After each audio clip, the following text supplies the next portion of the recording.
Great Andhra మూర్తి అలాగే లక్ష్మీ మంచు మధ్య ఏం జరిగింది?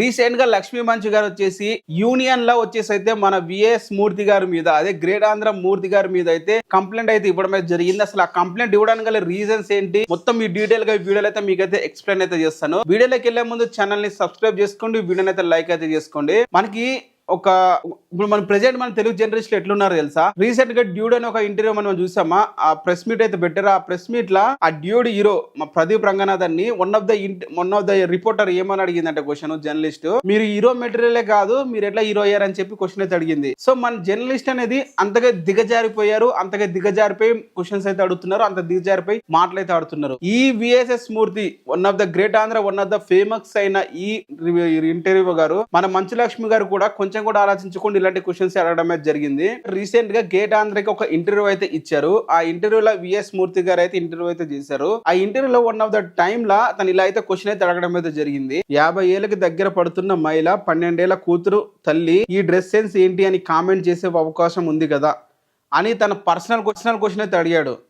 ఫర్ ఎగ్జాంపుల్ ఇలాంటి క్వశ్చన్స్ కానీ ఇలాంటి ఆలోచనలు కానీ లక్ష్మీ మంచి గారి డ్రెస్ అని చూసుకొని ఎవరికి ఆలోచన కూడా రాదు, ఎవరు కూడా ఊహించుకుంటారు. ఎందుకంటే తన ఒక మోహన్ బాబు కూతురు, మోహన్ బాబు గారు ఎంత పద్ధతిగా పెంచారో మన అందరికి బాగా తెలుసు. సో తను ఎంత పద్ధతిగా ఉంటుందో మన అందరికి తెలుసు. Dress sense, modern dress sense అనేది ఈ మధ్య కాలంలో అలానే ఉంటది. ఇప్పుడు డ్రెస్ సెన్స్ అనేది 50 ఇయర్స్ వస్తే ఒకలాగా వేసుకోవాలి, 60 ఇయర్స్ వస్తే ఒకలాగా వేసుకోవాలి, 40 ఇయర్స్ ఒకలాగా వేసుకోవాలి, 20 ఇయర్స్ ఒకలా వేసుకోవాలని లేడీస్ లో కానీ బాయ్స్ లో కానీ ఎక్కడ ఉండదు. బట్ ఇలాంటి డిఫరెన్సెస్ చేసుకొని మాట్లాడే ఇలాంటి వ్యక్తుల వల్ల ప్రాబ్లమ్స్ అయితే క్రియేట్ అయితే అవుతాయి. సో తిని ఇక్కడ ఈ అడిగిన క్వశ్చన్ కి లక్ష్మీ మంచి గారు అయితే ఫుల్ గా ఫైర్ అయితే అయ్యారు. అండ్ అదే టైంలో క్వశ్చన్ కూడా చేశారు, మీరు ఇదే క్వశ్చన్ మహేష్ బాబు గారికి క్వశ్చన్ చేయగలరా, మహేష్ బాబు గారిని అడగలరా, మరి నన్ను ఎందుకు అడుగుతున్నారు, నీకెంత ధైర్యం అని చెప్పి అయితే ఇంటర్వ్యూలో అనడం అయితే జరిగింది. సో ఆ ఇంటర్వ్యూ 30 minutes అయితే ఉంటుంది. సో తనకి అప్పుడే ఇంటర్వ్యూ నుంచి లేచి వెళ్ళిపో అవకాశం లేకుంటే లేచి వెళ్తే బాగోదేమని చెప్పి లేవలేదు, బట్ వెళ్ళలేదు. బట్ ఆ తర్వాత వెళ్ళి అయితే యూనియన్ లో అయితే కంప్లైంట్ అయితే చేసింది, ఇట్లా మూర్తి గారు ఇలాంటి క్వశ్చన్స్ అయితే అడిగారని చెప్పి. నిన్న మూర్తి గారు వచ్చేసి అయితే సపరేట్ గా ఒక వీడియో రిలీజ్ అయితే చేశారు. ఆ వీడియోలో లక్ష్మీ మంచి గారికి నా మాటల వల్ల మీకు ఇబ్బంది కలుగుంటే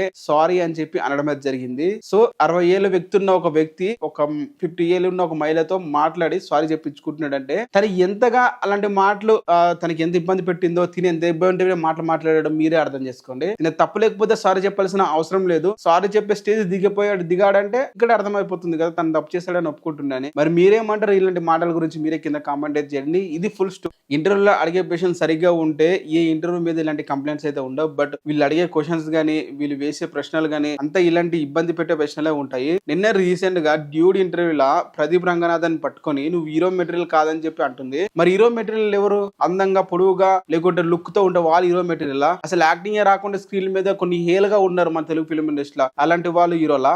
ప్రదీప్ రంగనాథన్ ఇలాంటి క్వశ్చన్ అడిగినప్పుడు నిన్ననే వీడియో చేద్దాం అనుకున్నా, బట్ ఇది సరైన సందర్భం అని చెప్పేది అనుకుంటున్నాను.